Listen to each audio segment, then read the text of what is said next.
একটা গল্প মনে পড়ে গেল।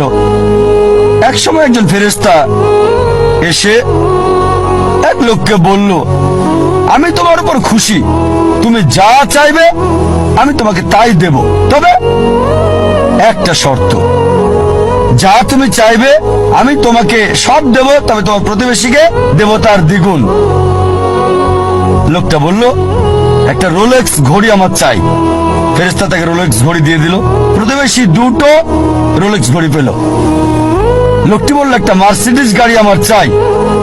ফেরেশতা তাকে মার্সিডিজ গাড়ি দিল। প্রতিবেশীকে দুটো মার্সিডিজ দিল। লোকটি বলল, একটা সুন্দর বড় বাংলো চাই। ফেরেশতা তাকে সুন্দর বড় বাংলো দিল। তার প্রতিবেশীকে দেওয়া হলো দুটো সুন্দর বড় বাংলো। লোকটি পরে বলল, দয়া করে আমার শেষ ইচ্ছাটা তুমি পূরণ করে দাও। কি সেটা? আমার একটা চোখ তুমি নষ্ট করে দাও, যাতে কিছু আমি চোখে না দেখতে পাই।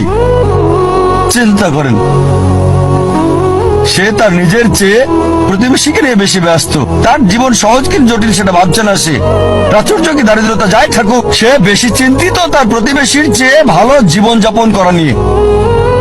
এ কারণেই সে ফেরেশতাকে বলল, আমার একটা চোখ নষ্ট করে দাও, যাতে প্রতিবেশীর দুটো চোখই নষ্ট হয়ে যায়।